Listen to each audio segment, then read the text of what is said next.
Hello everybody and welcome back to Firearms&Fitness. I'm Sean, and today we're doing something a little different than we normally do. So normally you'll see me guys either work out or go to my competitions and whatnot. There's something I've been wanting to do for quite a minute now, and that's kind of test police qualifications and see if they're really kind of up to snuff and something we really should be striving for. And I'm on a mission a little bit to start seeing different qualifications and all that fun jazz so we can actually go out, train, and get better. We can also make some commentary on what needs to get better about each qualification in itself. And if it's a standard that you should look to exceed or look to at least start. And where is it on the scale of things? Now, different outfits and companies and precincts and whatnot are going to have different qualifications. And I'm on a mission to kind of see which qualifications are really kind of worth their salt and something that you guys can actually train along with me. Now, the first one we're starting out with comes from my home state, Virginia. It's Virginia's Patrol Rifle Qualifications Entry Level. All right, links will be in the description below.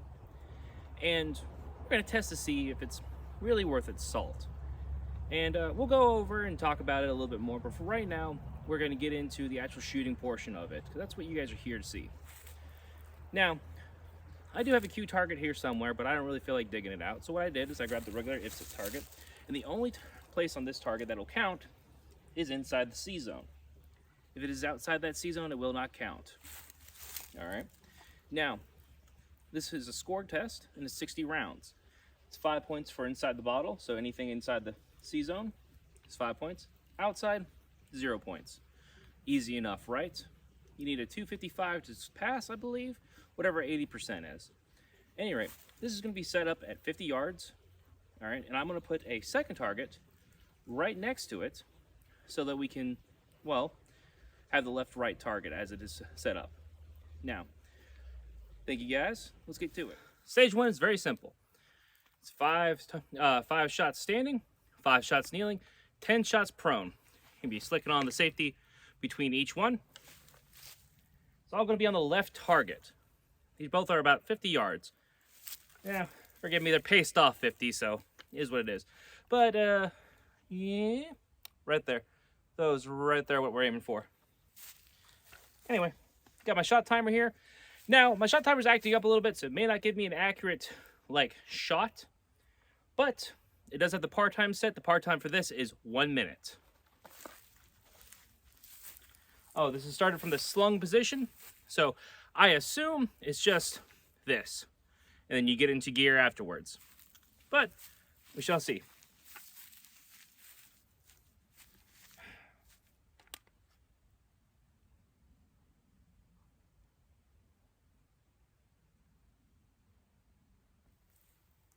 It would help if I turned it on.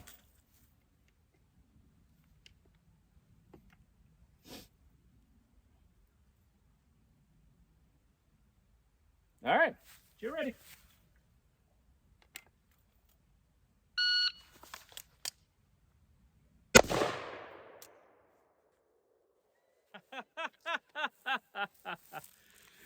Oh, let's go.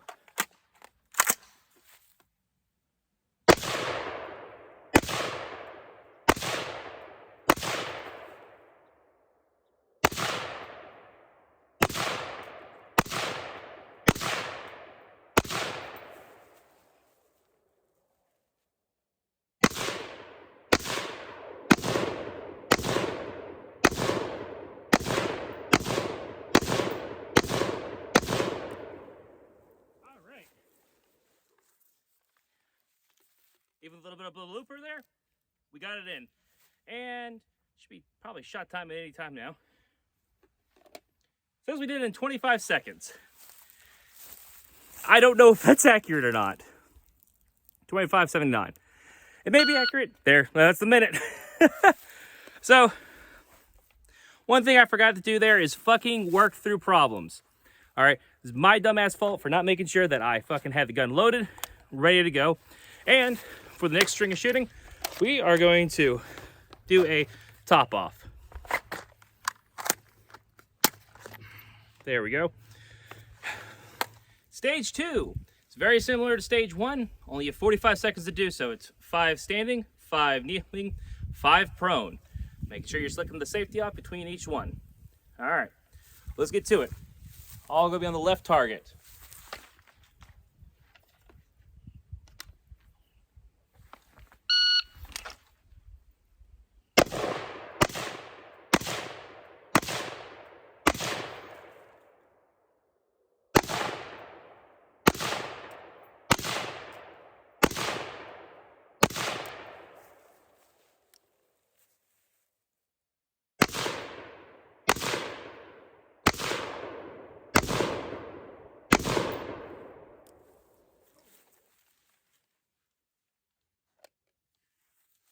$14.54.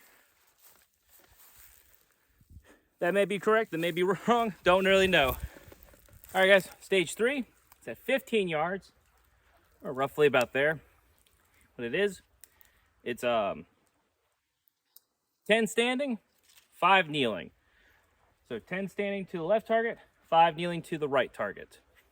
All right, you have 15 seconds to complete it. Anyway.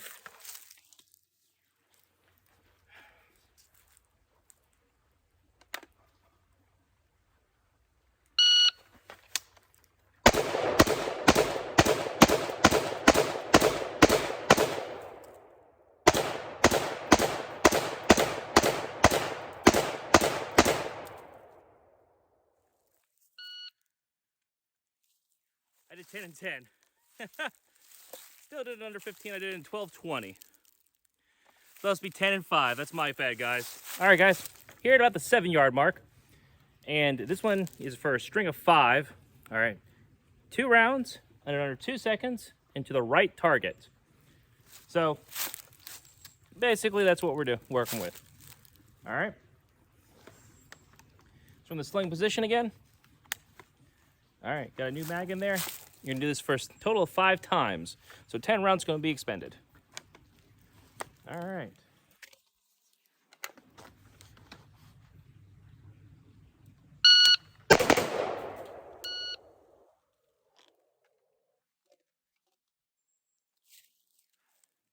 Eight, 6.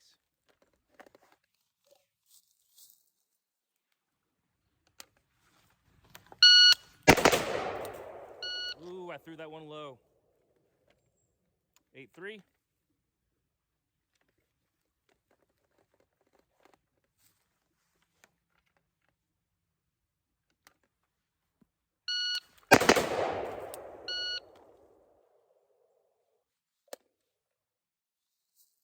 Eight, 1.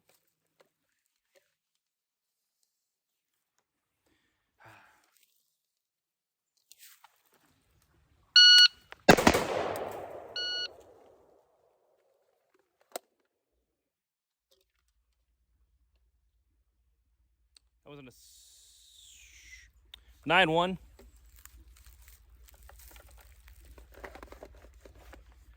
All right, last string.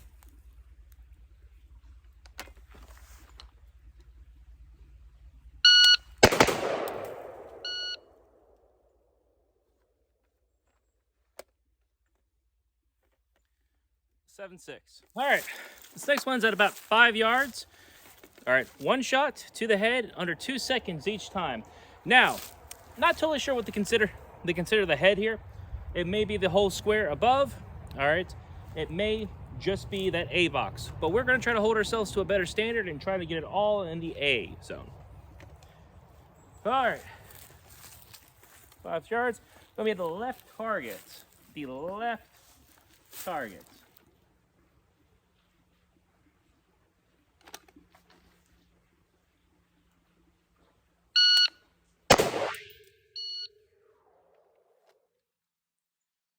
Nine, 7.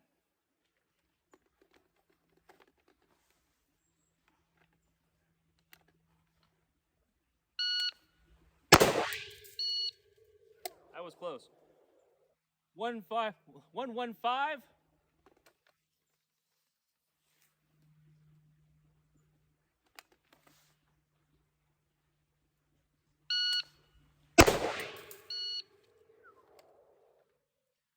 One, 1-1. Drop one that a little low.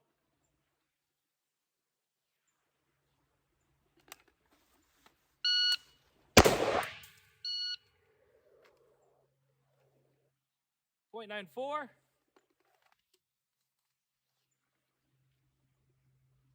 Last one.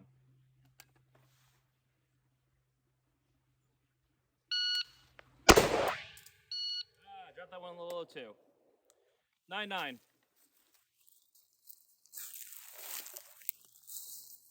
Yeah. All right. So the last one is for dim light, low light situations. Unfortunately, I'm not going to be able to do that here, but we are going to try to make it interesting. It's 5 rounds to the left target, kneel, 5 rounds to the right target. All right, and you have a minute to do that. But in order to try to keep it interesting, I'm going to try to do this in under 10 seconds, all right, while trying to maintain my weapon light on. So, woo. All right. So that's what we're going to work towards. Let's do some work.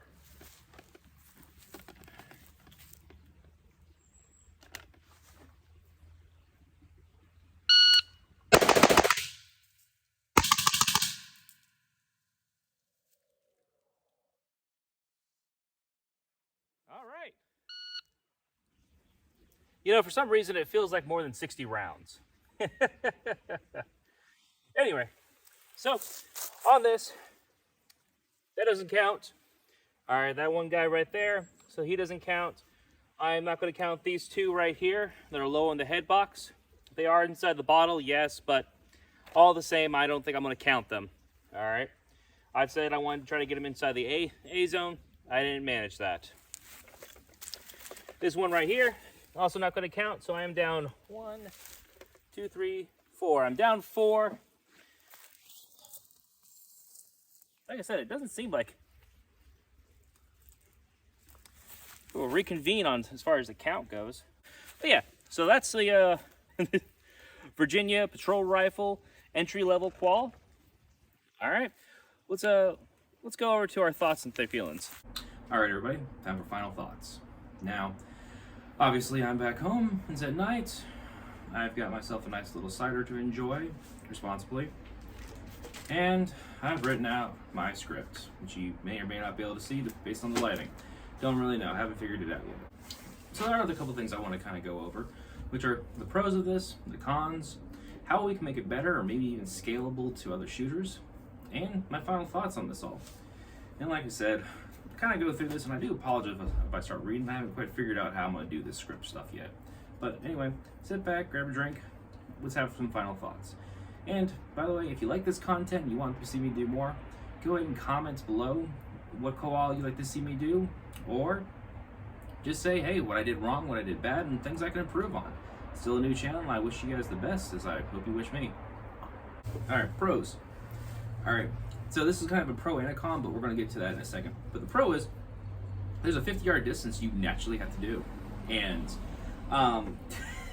believe it or not, so many quals that I've seen, or at least that I've had to experience, this furthest distance you shoot is 25 yards with a simulated target for 50 or 100 or something like that. Even when I was in the Air Force, we had a simulated target for 300 yards. And that's frankly just not the same as the real thing. I understand that you can shrink a target down, and marksmanship is marksmanship, but honestly, distance does make the difference. All right, along with identifying, finding, all that, it becomes increasingly more difficult the further you put something out. Now, I can have an IPSC target at 25 yards at a half reduced size. The issue then becomes, I can then see the borders of the center, and that gives me a better aiming point. In the real world, you don't quite get that. Now, the longest shot I've seen for a police shooting, I think, was 183 yards, and that was the shot with the dude with the Hydra mount. Did you follow our medicine? Sorry, no medicine.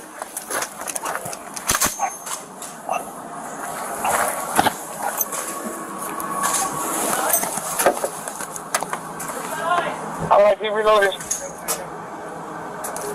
Preloaded. Are those shots coming from the outside? I don't know. X-ray 316, shot fired, suspects down. Which, good on him, man. Fucking great shot. I'm not gonna take anything from you. But the fact that this takes at least a standard out to 50 yards is in itself a good thing. It's a great thing actually, because adding distance really adds stress to most shooters, especially shooters that don't know their holdovers or the like. Long strings of fire are another great thing that this thing does. There's strings of fire of 2, 5, 10 iterations, which is amazing. And what that does, it helps you understand recoil and how to manage it better. Anybody can shoot one shot, maybe even just a pair, but honestly, keeping the gun in the pocket, keeping it well on the target, letting it right out the recoil, come back and resetting, and making another shot through all that is a great ability to have. Not a lot of shooters have. I do find a lot of times when shooters come out to competitions and whatnot, they have maybe trained to do single shots or hammers, but very rarely have I seen them actually train to do sustained shooting, all right, where, you know, they're not having to readjust, they're not having to do this, then the other. If you're having to readjust after every shot, or even after a couple of shots, your fundamentals are bad. You have a bad, and I hate to say it like this, but there's kind of a little bit of things that go into this as far as recoil management goes. Not necessarily marksmanship, but recoil management. Your stance is bad, your posture is bad, your technique is bad. If you don't have to readjust after each shot, that shows me that you're doing something that works well for you and is efficient. All right, and with efficient shooting, you can become faster. All right, faster, more deadly, easier, less likely to be overwhelmed. All right, so that's something that it does do well, is it gives you long strings of fire to be a part of and to actually manage that recoil.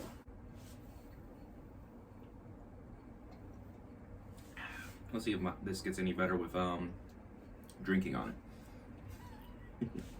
Different shooting positions and different shooting postures during the course, all right, a fire is actually an excellent thing. It is also something I don't normally see. I very rarely see you do the get off the X move where you draw, move over to the side, or present, move over to the side, something with movement in it. I very rarely see that in any kind of qual. All right, and this does that to a slightly different degree, where you're doing a string of fire from standing, kneeling, and the prone. Meaning you have to have good range fundamentals, you have to have good muzzle awareness, you have to have good trigger control, and the whole like. You being able to get from position to position safely, all right, and efficiently is a great thing to know how to do and know how to do well. All right, all things considered, you being able to just crouch behind cover real quick, all right, and present, not have to come off the gun or have to do minimal to get back on, is a great thing to learn. It's a great thing to know how to do and know how to do efficiently at that. Another thing I like to mention too, it also helps you keep in mind what your sights are doing when you're coming out of the pocket, when you're coming back up, and how consistent your presentation is. Another great thing that this qual helps us do is the 5-yard headshots. All right, that really helps with understanding your height over bore. It is something that I feel as though a lot of quals just kind of glance over and don't really touch on. Having to know how high you have to aim over what you intend to hit is a great thing to understand what's going on and how to shoot it. Like I said, you may zero at 100 yards, you may zero at 25 yards. These all have different holdovers at different distances, and knowing those holdovers, especially close up, is a great thing to know.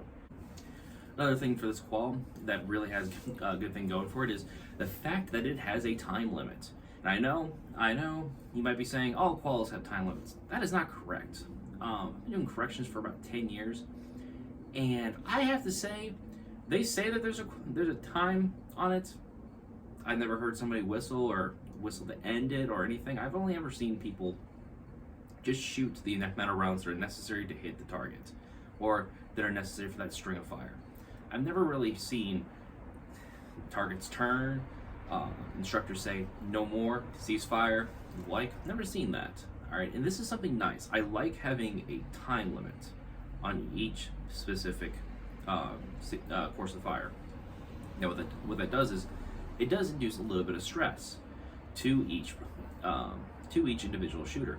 That way they know I have only this amount of time to do this. I must complete this amount in this amount of time.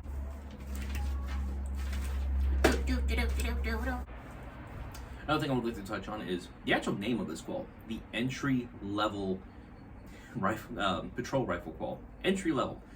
You don't have any questions about what this is.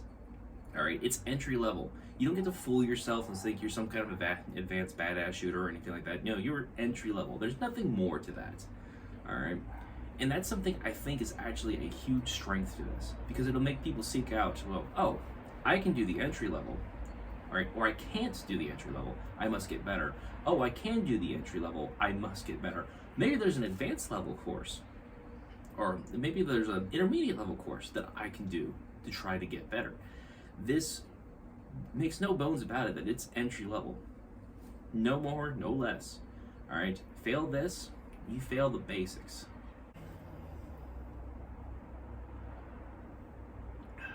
Big swig for this. This is much more cinnamony than I thought it would be. Cons, all right? As with all quals, there's going to be some kind of cons to this, all right? And the cons basically is for intermediate to advanced level shooters, this is almost a waste of ammo. It's very, very, very easy to pass this, and it's not even really a challenge. Unless you're I would say this, even if you're using a fucking bolt action rifle that just has a magazine in it, there's a good chance you're gonna pass this without any issue. I was able. Yeah, we're gonna kind of get into this, because the biggest con is the time limit. You have way too much time for this qual, and I do mean a significantly too much time. Yeah, I fucked up on the first course of fire by forgetting to put a magazine back in. And to answer any questions you might have on that, what ended up happening is I was confirming my zero on the new riser I put on. So what I did is took the magazine out, topped it off, and then completely forgot to put the magazine back in. That's why there's a round chamber, did nothing else. I went just to boop, boop, boop, put some rounds in, make sure, and keep it moving. Totally forgot to put the magazine back in, so there's that. But even with that, I completely forgot to put the fucking magazine back in there. I even turned around because I was just going to be like, time to start the video over. And then I thought to myself, nope, fight through the problem. That's the point of everything, fight through the problem. And I did. And I still came in under half of what that first string needed. All right, I think the first string was a minute. I came in like 26 seconds, a little less than 26 seconds. That is fucking ridiculous that I was able to go to tap rack, miss, go, oh no, I have to redo this entire video, say fuck it, turn back around, mag in, rack, and roll. For 20 rounds, put it back on the target? Yeah, no, there's no fucking way that should have been, I should have been able to. You have way too much time for almost all of the strings of fire. There's a couple that seems, roughly okay, but oh my goodness, there's just too much time. Not only that, I didn't even feel that rushed to finish that string of fire. That's something that, oh my goodness, is not good.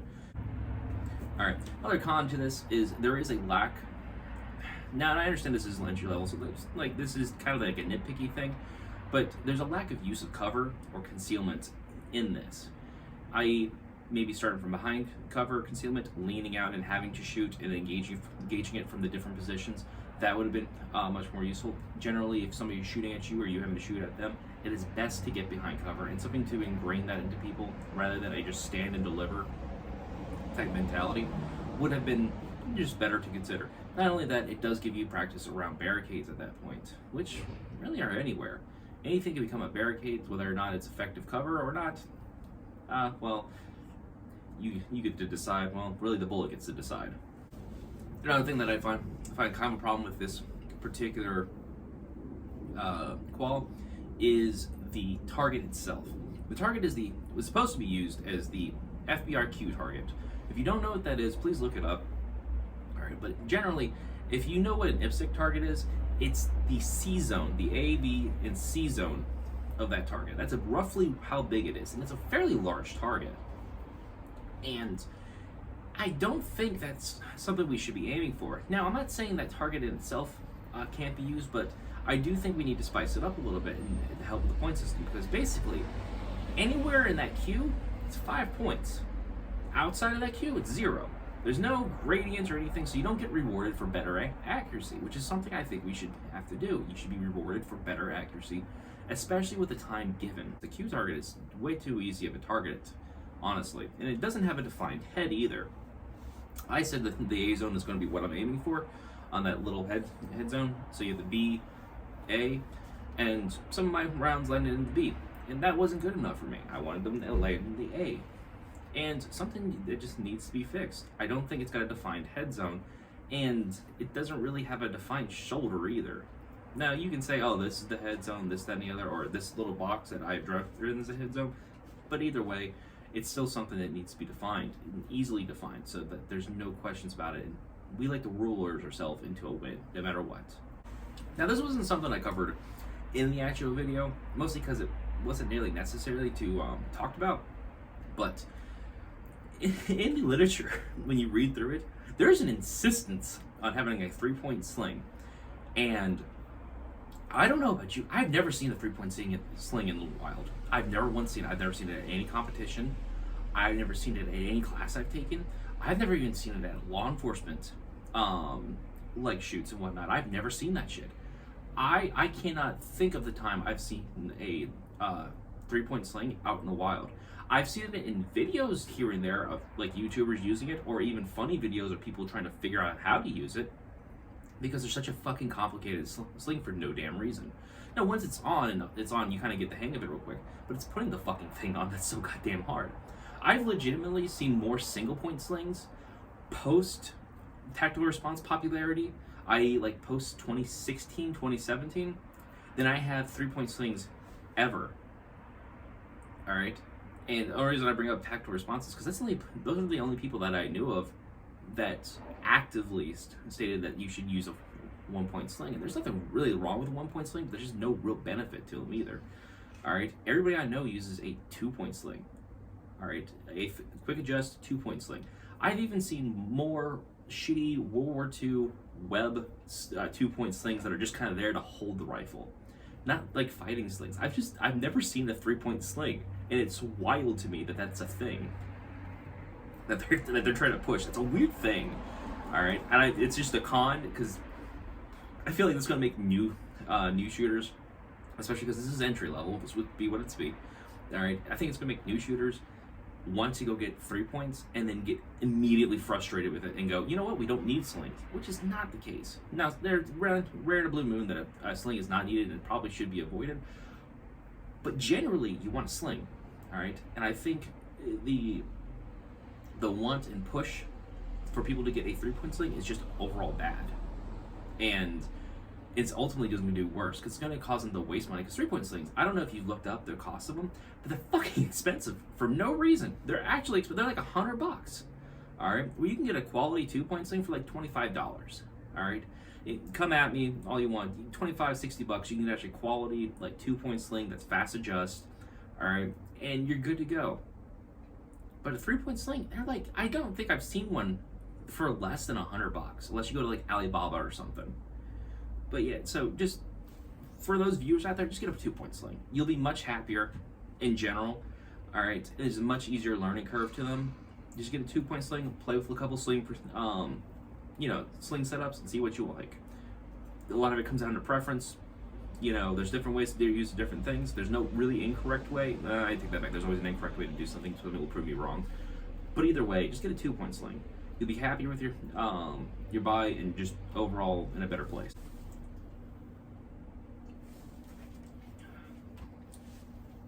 I'm telling you, like, the cinnamon in this is fucking ridiculous. Oh, it says it even on the top, and I'm a retard. It says Cinnaful Apple. So the next question is, how can we scale this for shooters that are just better, or for you to get better if this is the only qual that you know about, or maybe even want to do for the time being? This is your benchmark until you just ultimately get much, much better. All right, something that you use kind of like a bill drill, where you do it maybe once a month, once a quarter, something like that, just to do as a check on your skills. And by the way, when you do these drills and whatnot, I highly recommend you record them in some kind of way, whether through film, through a notebook or something how you did, the scores, the times, the whole 9 yards. This is how you track yourself in getting better. Just like you track yourself when you go do your workouts, which you should be doing, which you probably aren't doing. All right. So there are several things, and I do have quite a list here. So I do apologize if I back and forth on this thing. The first things first that we got to do is we got to replace the target. Now, you can still keep the Q target, but instead of it just being a Q target, put an 8-inch circle in the middle, and then what are those? The flash cards right there in the head box. The flash card is your head box. That is what you have to aim for in order for it to count. That 8-inch circle, all right, those are now 5 points. The regular Q outside of that, that is 3 points. Flash card is also 5 points. All right, then every other miss is, well, just that, a miss, you get a 0. What this does, this scales the points a bit, all right, and gets you to working towards a better standard, a better score. 300 points is the absolute best you can get. Now we have some granularity with it. Was it a decent shot? Was it a great shot? Was it a fucking miss? Now, honestly, and we'll get into that. The standard should be, again, 5 inside that 8-inch circle. It's 5 points. Outside it into the Q, it's 3, and missing altogether is 0. Now, and that's for just like your intermediates, until you're able to consistently get at least 90% or better. And then once you're able to get 90% or better, now misses are -5. If you miss the target, you get -5 points for that. And it's just to keep people honest. You want to make sure of your target and you're hitting it. Next thing we need to do is obviously lower the times.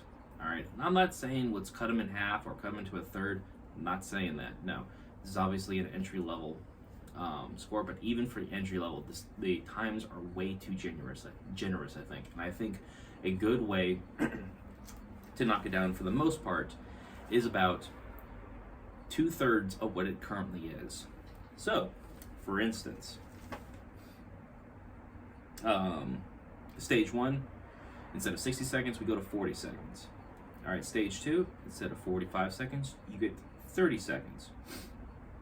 Stage 3, you get 10 seconds. Stage 4, 1.5 seconds. Stage 5, 1.5 seconds. And the low light qual, we lower down to 12 seconds. All right, those are all perfectly doable, even at a beginner level, and it pushes even beginners to try to get better and does not give them a false sense of accomplishment, a false sense of security. People like to think that they're better than they actually are. And by decreasing these times, it really puts the pressure back on people to do better and get better, all right? And puts the pressure back on so when they do make misses, they can show that they're not as good as they thought they once were. Another thing I think that we should do in order to kind of make this just a better qual in general is the use of a reload. Now, I didn't put this in the cons for a reason. It's because reloads generally don't happen, all right? It's just, you normally have what you have, and that's it. Now, have there been reloads in law enforcement shootings? Yes. Are they rare? Very. But however, I do think that having it in this qual is something good. It's something to practice.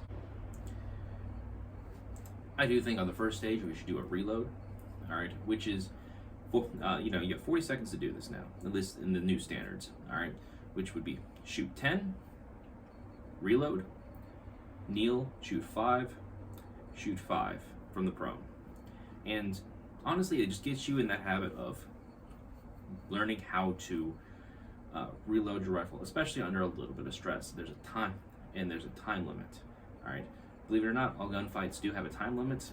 Just the other person gets to say what that time limit is. Another thing I think we should do is maybe on the second string of fire, all right, so stage 2, there should be a barrier for you to shoot around in order to get used to shooting around cover concealment. You need to be able to clear cover, make good shots, return to cover, represent, so on and so forth. So, my final thoughts on this. Now, I know I've just kind of dug this thing a little bit of a hole, but let me start by saying this. I actually don't think this is a bad qual.